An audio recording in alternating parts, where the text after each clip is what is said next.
Hello, everybody. Welcome to the live stream. It is, is it Tuesday? Well. None of us are right. It is Tuesday, May 5th, week 47 of the lockdown. That's an old joke now. I think we can stop making it. I am ensconced in my cave in the Mission District. I feel lucky that I had a haircut just before the lockdown. Seriously, I had one. Oh, well, Sci-Fi Channel just revealed that they're releasing a show called The Great Debate, which is based on some amazing events that I participated in for them at San Diego and New York Comic-Con. And I mean, it's amazing. Orlando Jones, Aisha Tyler, Baron Vaughn, an amazing group of people. And we recorded it literally the week before San Francisco went on shelter in place. And rather than fly to Los Angeles, I actually drove to Los Angeles. And because I was driving, I managed to get a hairdressing appointment. I managed to get my hair cut a day before I left because I was going to be on television. All that being said, my hair is getting kind of crazy long, and I'm trying to do something with it. But all my one day builds, I'm looking more and more like Doc Brown as the days go on. I'm going to take some of your questions in a little bit. This is non-alcoholic. I know Red Solo Cup is like means alcohol, but it's not. I don't drink. This is just a refreshing drink. We're going to start out, instead of starting right out with questions, we're going to start out with a little weathering project. This is a wonderful prop from the Empire, from Return of the Jedi. Sorry about that. I was about to freak out a whole bunch of people. This is a thermal detonator, what Leia uses to rescue Han in Return of the Jedi. And this is Master Replica's version of it. What you may not know is that I actually worked on the prototype for Master Replicas back then, and it was like 2000, 2001. This is one of the early prototype forms that I made based on drawings. I literally, when I say I made, I literally think I did the scribing on this, and then the incredible and ridiculously talented Carol Bauman did all the weathering, because I had a gig and I had to move on to it. And so I passed the reins of this to Carol. But as part of the research for making a thermal detonator for Master Replicas, they sent me to the archives at the ranch, where I was able to take a pair of calipers wearing white gloves and sit there with the real thermal detonator from the movies and measure every line and make notes and take tons of pictures and everything. It was super exciting. This was like the extracurricular job that I signed up for when I joined ILM. And here I was at the archives, and it was fabulous. So I got home from work that day and I was super excited. So I called the guy who had hired me at Master Replicas and I said, "Hey, it's Adam. Just letting you know, I took all the measurements of the thermal detonator and I should have a prototype ready for you within a few days, et cetera, et cetera, et cetera." Didn't hear back from him for 4 days. Then I get a phone call, and I've already told this story on the podcast about this thing, but many of you haven't heard this. So I get this phone call and it says, "Is this Adam Savage? This is Agent so-and-so from the Oakland office of the FBI." And I was like, "You're kidding, right?" And he's like, "No, Mr. Savage, are you making a thermal detonator?" And I was like, whoa, because I'd signed a non-disclosure agreement. I had not told nearly any of my ILM colleagues I was making this. This was a secret project. And I said, "Well, I signed an NDA." And he said, "Mr. Savage, let me tell you what I think I've pieced together. I think the thermal detonator is a prop you're making for Star Wars. Is that correct?" And I said, "Well, kinda." And he said, "Well, here's the thing. I'm a bomb tech here in Oakland, and I've never even heard of a thermal detonator. But when I looked it up online, I found that it's a prop from Star Wars. And when I looked up your name, I found that you'd worked on Star Wars, and I put two and two together. And I figured you're making a prop from Star Wars." And I said, "Well, I'm making one for a company that makes replicas. So yes, you're absolutely right." He says, "Well, that's about the fastest case we've ever wrapped up. Thank you so much for your help. Have a good day." So the thermal detonator and I have some history. And it is a difficult prop to make a replica of. The real one in the archives is kind of like this prototype here, it's been mirrored, right? It's been vacuum metallized and then weathered over the vacuum metallization. And then some of that vacuum metallization is worn away. And Master Replicas did a pretty good job at getting an overall finish. It's really hard to see on camera. They did a darn good job. This is a terrific replica, and it's electronic. It actually makes sounds. And then a few months ago on Tested, we did a one-day build of this fan-made electronic kit of a thermal detonator, and it is a beast. It is heavy. It's made of chrome. I mean, it's chrome-plated something. I don't know if it's steel or zinc or pot metal or whatever, but it feels heavier than that. It's got electronics, and here's what's cool. It's got motion sensors. So you can activate different. Oh! Now, I built this as a one-day build. I put together the kit. I built it. It's a kit. I put it together with the proviso that I would eventually weather it. And that's what I'm going to try and do today. So look, here's the inside. I think that this whole thing is steel, which is kind of amazing because it feels substantial. And there's got some 3D printed parts inside. There's a rechargeable lithium ion battery that you charge through a USB micro there. Yeah, that's what that is. And I am going to take this apart and I'm going to try and weather it. And the first way I'm going to try and weather it is, in fact, with heat. Yeah, because it's steel and it's chrome plated, I'm going to see if I can't get my MAP gas here. Is that MAP gas? Something. It's flammable gas. Anyway, I'm going to try and get some flammable gas coming out through a torch to discolor this in a way. And on this one, I am. Okay. Stop it. I am going to attempt to get something that's not. It's not going to be Canon. This isn't going to be a perfect replica. Instead, I'm going to try and make it work for itself. Does that make sense? So we're going to do 2 passes here. Oh, I did a little. I glued in this light here with some cyanoacrylate glue, and I've got to get that out of there. I think I can use a flathead screwdriver. No, that was too thin. Let's try this. I hope this sunny Tuesday in San Francisco finds wherever you are to be a nice day, or if not a nice day, at least that you and your family and your loved ones are all healthy and well. This I might have bitten off more than I could chew here. Oh, you know what I want to do? I know what I want to do. I want to figure out what this measurement is. Let's see.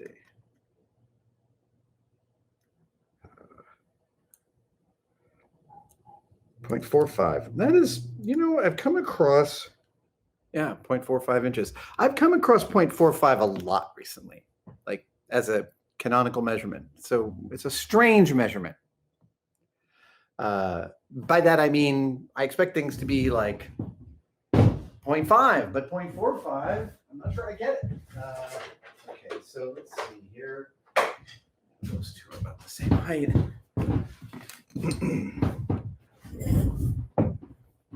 I'm going to try and support it, and then I'm going to attempt to knock that out, but I need something that is 0.45. Hold on.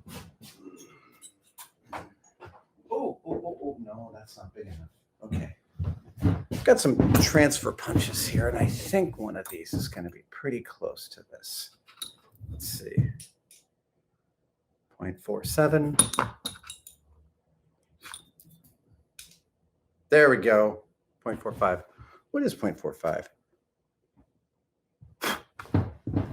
Over here. Well, supposedly it's 29/64, but that's not exactly 0.5. However, this is precisely 0.5. And I think if I... Oh, okay, wait a second. I didn't think I'd be doing so much of this kind of problem solving at the front end of this, but you never know. Nope, that's too fat.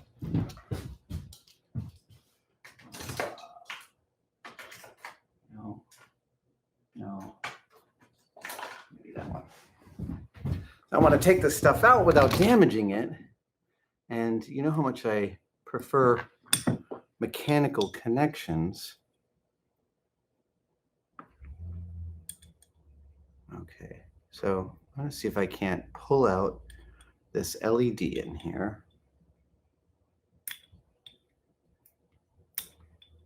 Come on. Oh. All right. Well, no, I can't.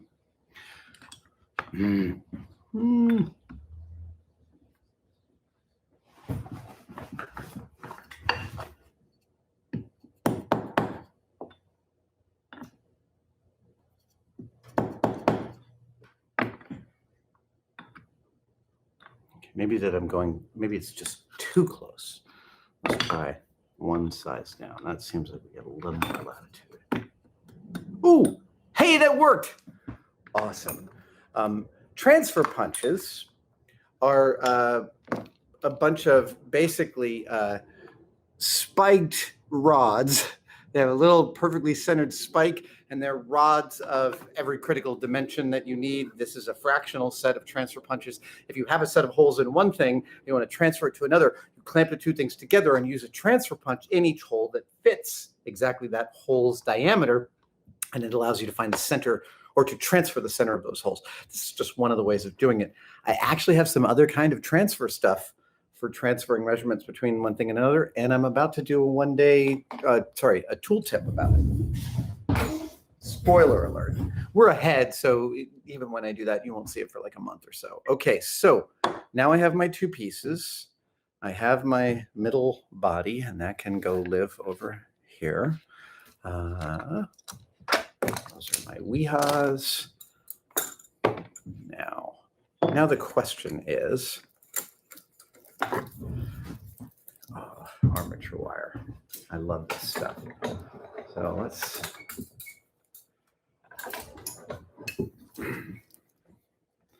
So what I can do is I can hang this on here. Yeah, and I can just heat it up and see what kind of behavior I get out of it. I don't really need those either, but I do need a refreshing sip. Wow. Okay, so I'm in the third season of West Wing right now, and it's getting hectic. I'm really enjoying it. Can I just say how much I really appreciate that show? All right, here we go. Do I have to use that one? Let's try. Wait, where's the other one? Ah, there it is. I don't know why I can never find this thing. All right, let's just see what we get.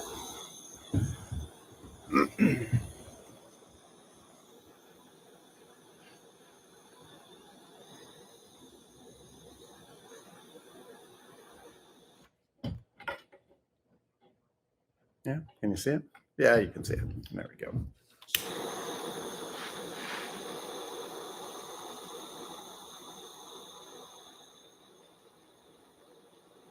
One thing I was terrified of was that I'd heat this up and that the chrome would do great, but what was inside would melt out. What? That would be terrible.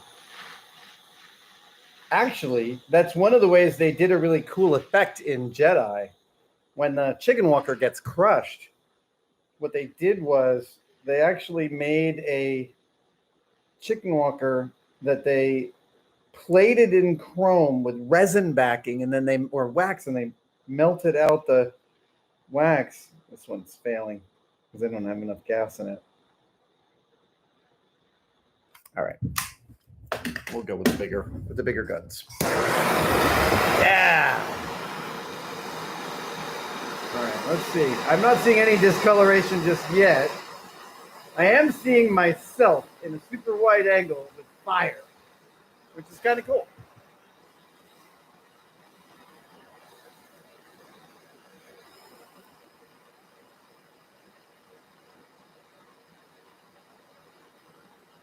It's taking a while.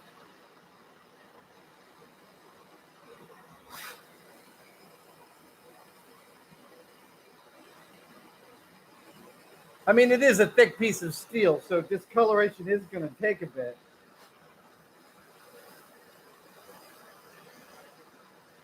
I guess I could do a specific gravity test to figure out if it is in fact steel. I'm starting to work with more and more specific materials here, like I actually give a crap what kind of steel I might be machining, which means I've got to start to like get used to knowing what I'm working with. Ooh, okay, so it's getting yellow. Right. All right. So this is the thing is maybe this thing isn't chrome plated. Maybe it's actually steel because I'm getting that straw brown look, which is actually kind of gray, but it's really all over.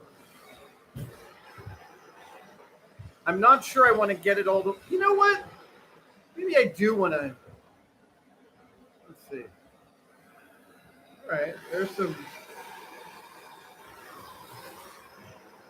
This is kind of neat. You see how see the color differential there? But I think I want to go other than the brown. I think I want to get all the way towards a little bit of blue.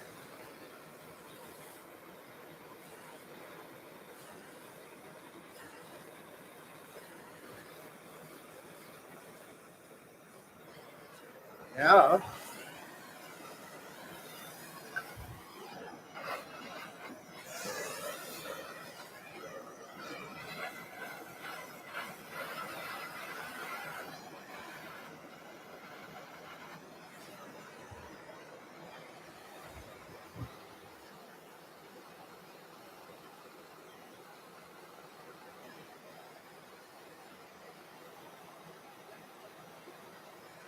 Hmm. Now we're getting something. This is really great. All right, so I'm going to pause its discoloration here. That's looking pretty great and looking pretty variegated. Like the old days. That's great. Do I not have a... Okay.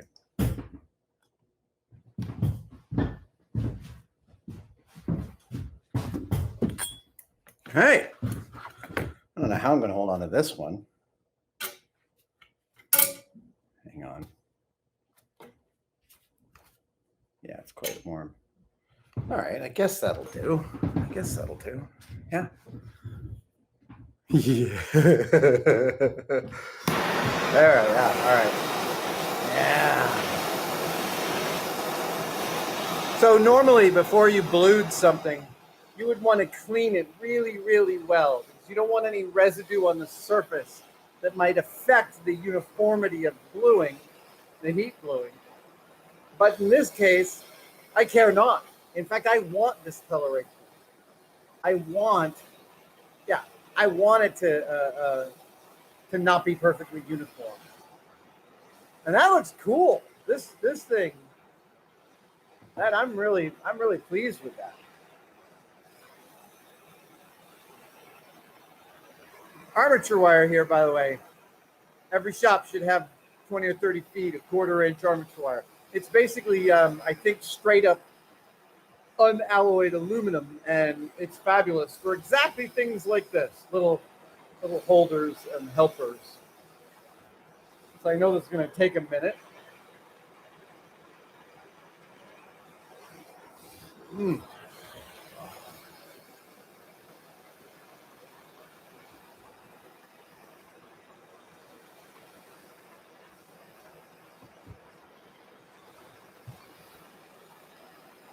I really did get blue, didn't it? Now I wonder what happens when I take steel, if I take steel wool to it, what it's going to do. Yeah. Because right now it's actually, it's not, yeah. Right now the finish is not perfect to me. It's a little too dark, and I can't quite see the thing. I have some paints here to affect it. That'll be in a little bit.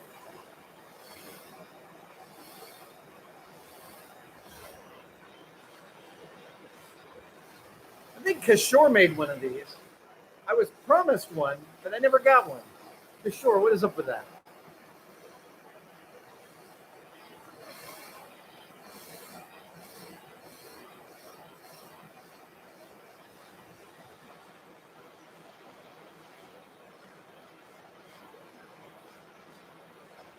I wish I could show you this shot. The super wide angle lens of me. Okay, now we're getting into we're seeing the color progression of steel when it heats. We've got yellowing. And I'm going to apply heat just in one location.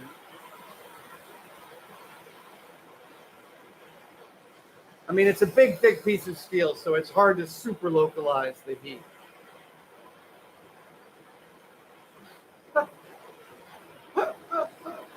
I was just thinking of a channel called Will It Burn? Just someone who burns something. I'm actually pretty positive that this channel exists.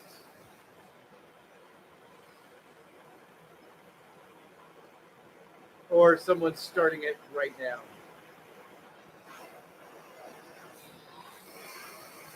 Yeah, we're getting we're getting the darker yellow. Yeah.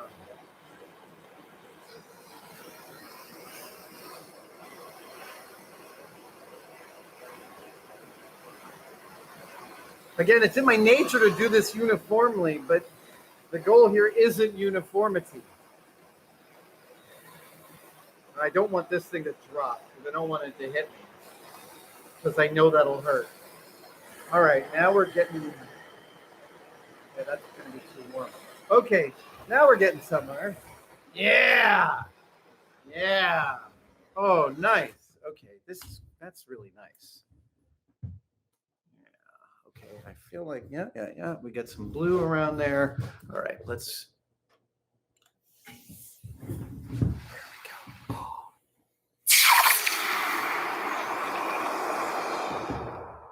I never get tired of that sound. It is such a good sound. Just says adventures were had. Yeah, there we go. Okay. By the way, locking forceps. I know I'm doing a lot of tool tips here, but it's just because it's all I got right now. Locking forceps, totally awesome for both doctors and makers. I just got those. Okay, so the water can live here because I don't need it anymore. That one's regular temperature. That one's still a little warm. But damn, brother, that is looking pretty cool. All right. Let's see. Put that away. Okay. Now, I'm curious what effects I can apply on these.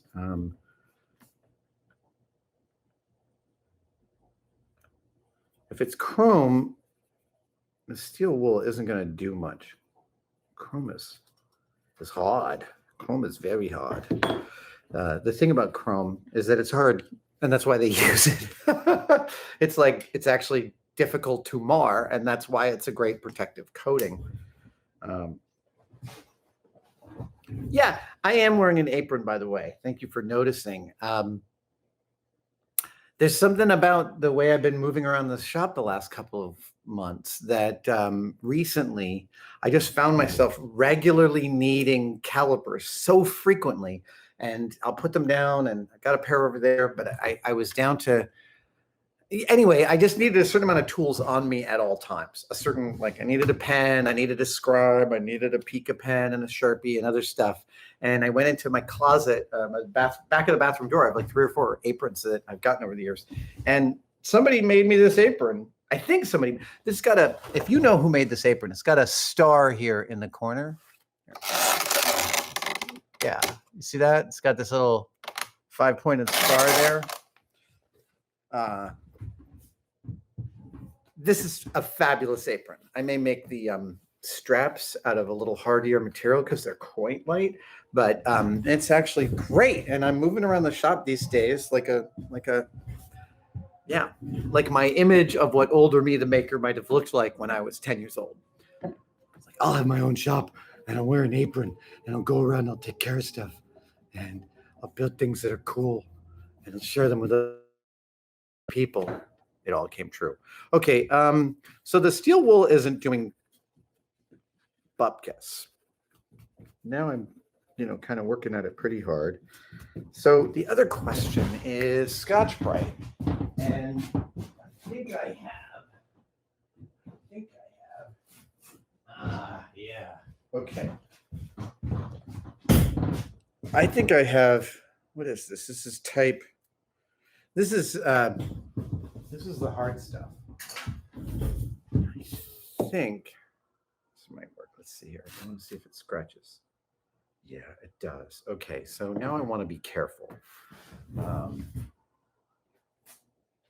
just going to tear a little square of this. You can buy Scotch pads. There's like multiple hardnesses, and the normal stuff I use is the brown or the green. The green stuff on the scrungy side of your sponge is this kind of material. This, I think, is the stuff I use to weather my Rocketeer backpack. Okay. Okay, good. See, I didn't want to go too far, but I am getting some discolor. Yeah, this is great. So now if I can apply some scratches, I'm going to start by applying them to the edges because that's where the first amount of wear occurs. Right? You're always thinking about the narrative of abuse in a weathering project like this. And I'm going in a sort of specific direction just because, well, I mean, it's not like I can polish this back up again. I guess I could, but I'd rather not. And I'm just kind of, until it feels sort of consistent and good.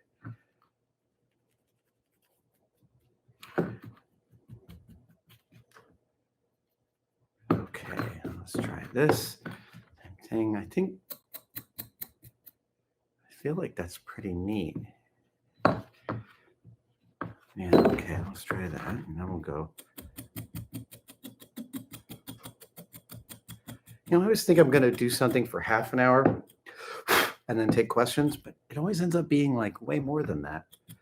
It always ends up being that the front part of these broadcasts takes me longer than I think. But my crew will tell you that I've never gotten the length of time of a one-day build correct.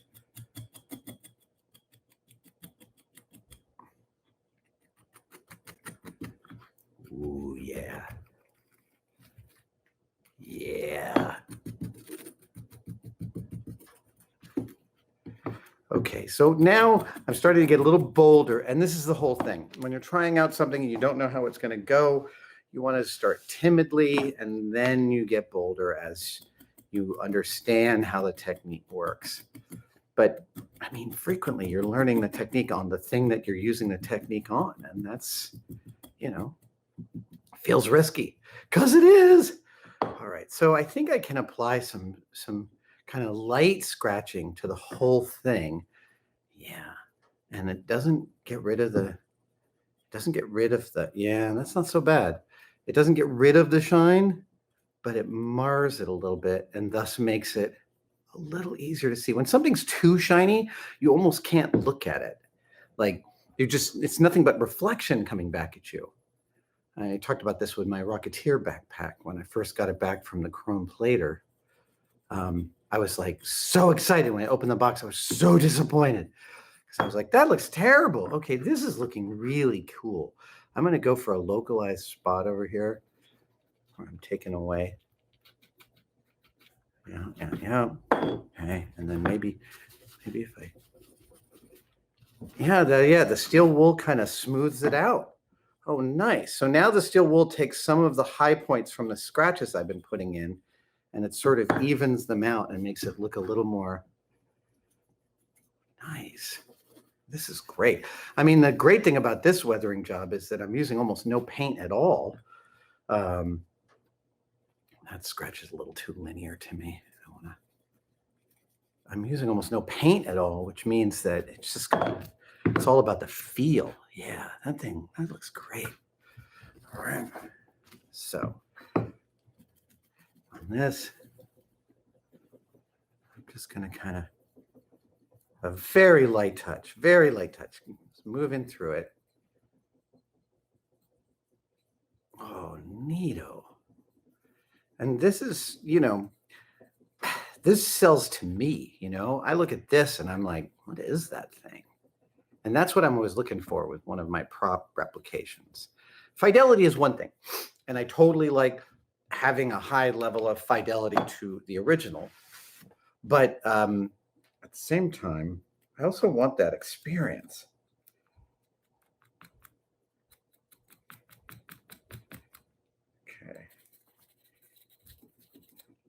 Okay. Now let's see here. Yeah. So now all of a sudden I feel like I've got something on the run here. And I'm very excited. Putting it back together should be a fairly quick matter. Let's see. Okay, so I am really, really pleased with how this looks. I'll take some nice close-up shots of this and post it after this, so you guys can see the full glory. But I also want to add a little bit of dirt, and I'm going to do that with some paint. And see, something for palette.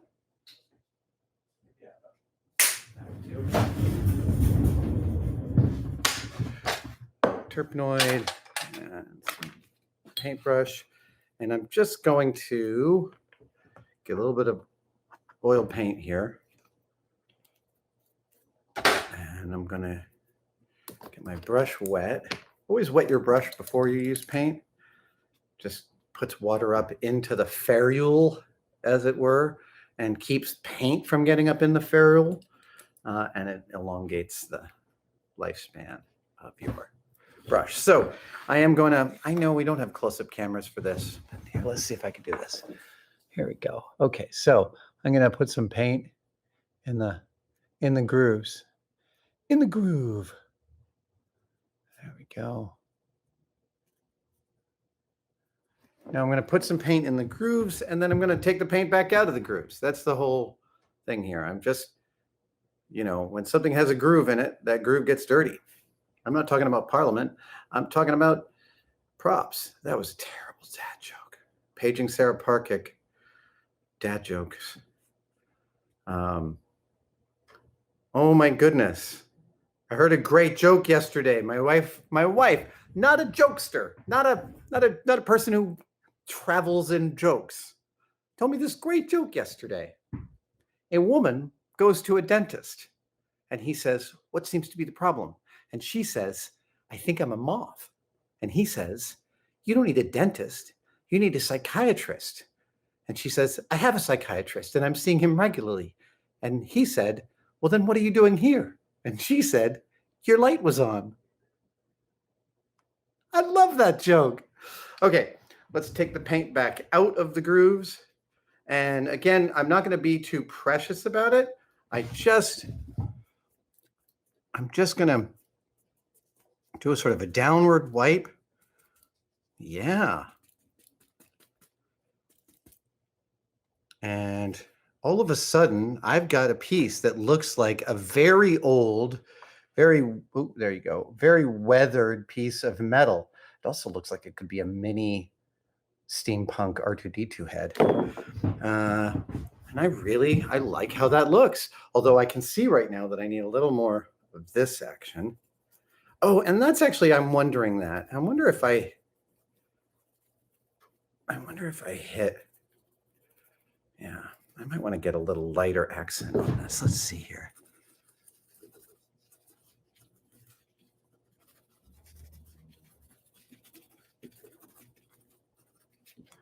Mm-hmm.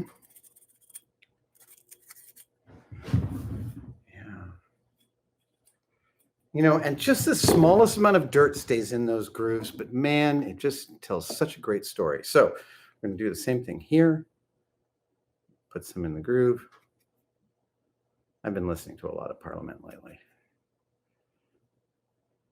It's great shop music, honestly. I mean, the problem is I'm always filming, so I rarely get to listen to music, but I think I might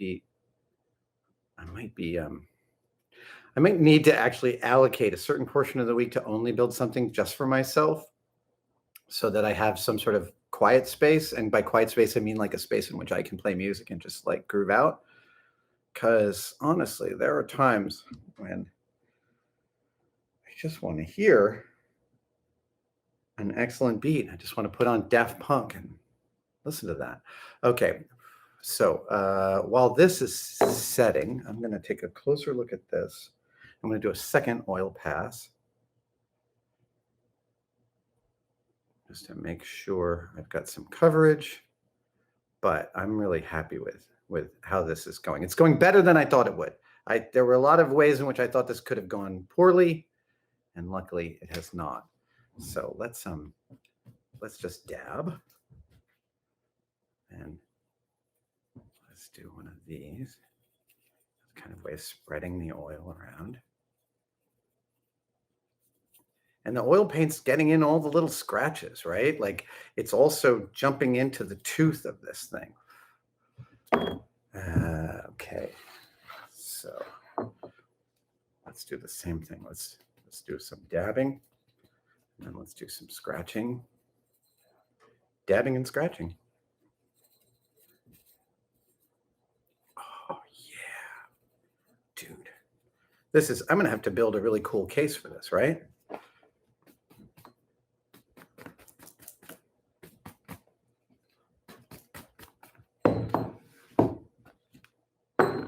Okay, we are doing really well here.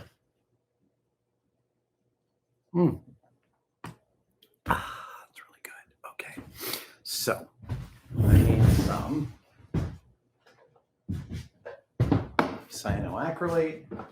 I need a kicker. I need to pop. Right. Oh, took off my glasses before I got close to stuff. Let's see here. That's the middle. Yes. This guy is going to need a little help. So let's get some oil paint in him. I think you won't see that or that, but if I just, this is one in which if I just get a little oil dirt all the way around, right? And I don't have to be you don't want to be too uniform. Always, you don't want to be too uniform. So I'm just like dirtied that up. That's not the final. That is a first pass. And then again, I will just use my towel, and you want to change your hold on the towel. You don't want to hit it with the same finger at the same orientation every single time. You want to alter as you go. And there we go. That's just a little bit of dirt all the way around, right? I don't want to paint the LEDs because I don't want like a spot of dirt that sits there. It's gonna blow. It's not gonna blow. So now I gotta put this guy in, right? That is that one. That lives there. It is a lovely kit for ease of being put together.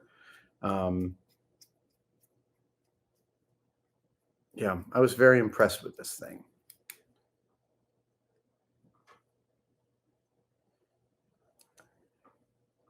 Oh, just a tiny bit too tight. Oh, a little bit too tight still. Oh, yeah. Oh, yeah. That's great. That's great. I think I want a little more. There it is.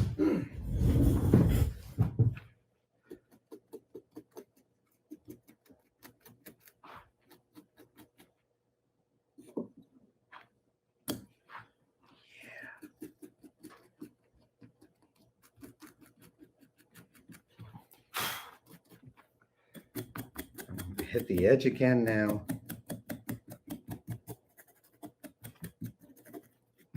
Again, when your edges are a different color than the body of the thing, they help you see the body of the thing. I'll do this too. And I'm not trying to do, again, the whole edge the same. I'm just trying to see where, oh, there's an edge that I can't quite see there. All right. Same thing here. Okay, now we got to get this guy up and inside there. So he goes.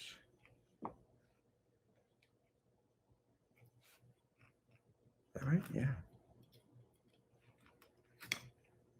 I need.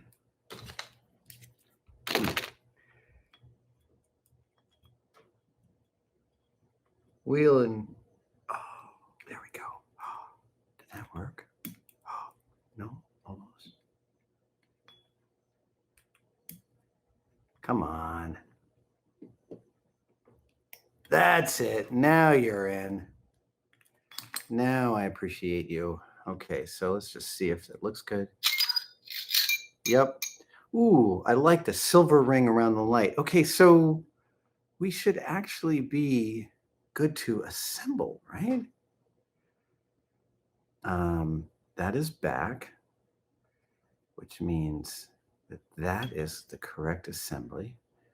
Yeah, there's this whole thing about how the wires lie. Okay, no. The wires lie. The cake is lie. Right, so that goes there. That goes there. Let's see.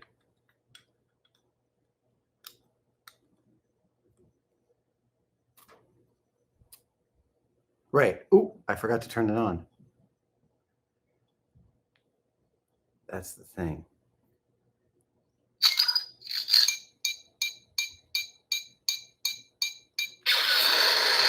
Ah, it's blowing up. Come on. Come on.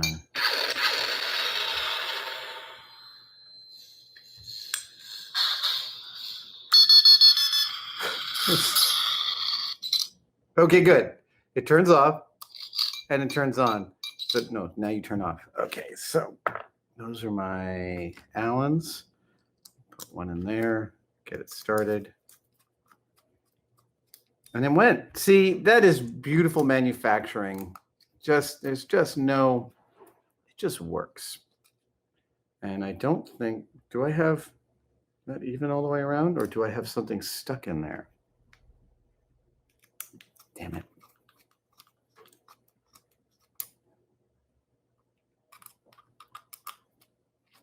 Hang on, I think I messed this one up just a tiny bit.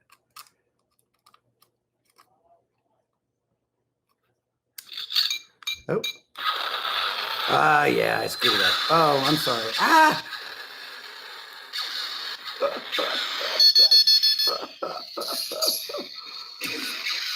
Spectacular. Okay. So, how to keep all this stuff out of the way while putting it together. Yep, yep, yep.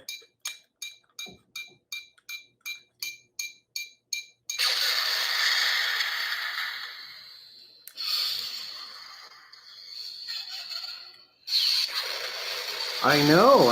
It's a crazy amount of sound.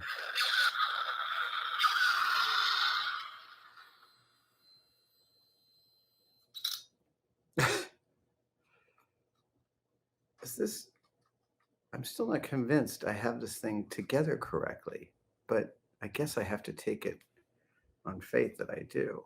Okay. So, let's try it.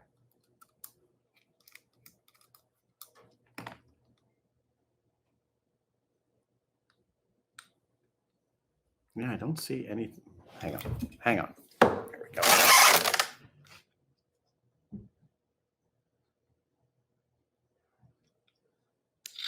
Yes, I do see that.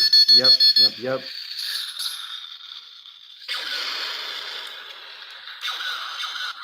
There we go. Now I've got you on the run. Now I see the alignment hole. You go in there. Come on. That's it. Here you go. And that means you live there. This is the thing. You don't want to ever tighten down all your screws until all the screws have been started in their threading. You tighten down one, lock in orientation, and then the other two are like, hey man, we weren't invited to the party. So let's see here. It goes like this.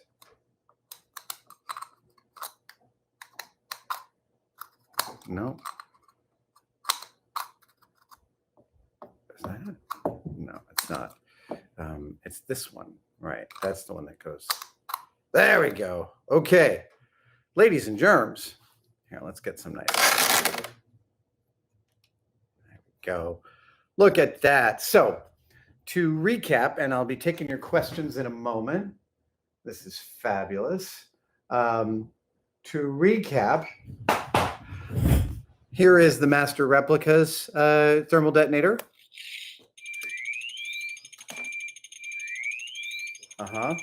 And here is the new kit, which I just did some weathering on, and I'm going to still do a little bit of more dirtying up too.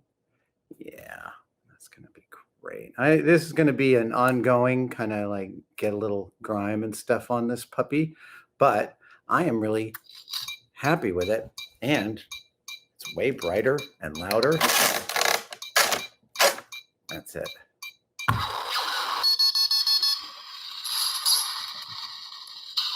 Man, this is a nice, it's a good time to be alive. Okay, you can be quiet now. We'll put those up there so you can still see them. Awesome. Thank you for joining me for that little weathering. That was a lot of fun.